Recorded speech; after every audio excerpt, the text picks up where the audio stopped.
ए गछटी देखिले आपण मैंने आश्चर्य होइजिवे जे ए गछटीर कारण कौन ए गछटी आमर कि कामर लगे। तेणु ए गछटी हूँ धणीचा गछ।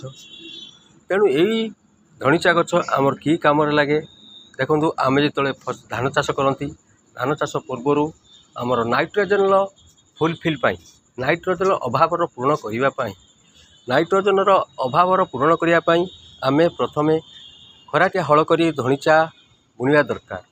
तेणु ये धणीचाटा बुणीदेले आम जमी जिते दरकार से अनुसार धणीचा बुणी आम जमी को हल करवा हल कर पचाणी देवा पचाणी देलापर आम मुख्य जमी प्रस्तुत हो गला एवं ता सहित कंपोस्ट आउ जिया खत विभिन्न प्रकार माने आमर जैविक जो सुखिला खत मिलूँ आम देई आम जमीटा को ठीक भाव में मुख्य जमी को प्रस्तुत करवा तापर आम धान रोपण कले आमर खाद्यर अभाव हेब नाही।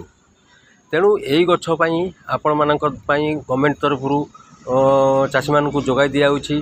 तेणु आपण मैंने एग्रीकल्चर डिपार्टमेंट रे जोगाजोग करी आपण मैंने धणीचा मंजी आनी खराटिया हल कर बुणवे एवं बुणी सारी ताको पचाणी देई आमर धान चाष आरंभ करेंगे।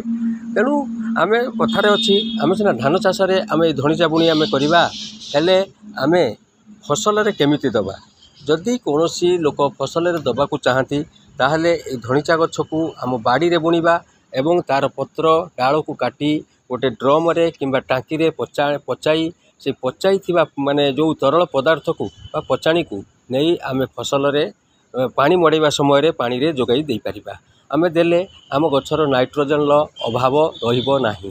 तेणु आम जो केमिकल सार यूरिया दौरान यूरिया द्वारा आमर देह बहुत असुस्थ रोची एवं जमीर एमिति परिस्थिति घटुची जे आजिकाली जमी चाष करिया बहुत कष्ट हेलानी दिन के दिन जमीर अवस्था पूरा सरी जाउची। रहिली नमस्कार।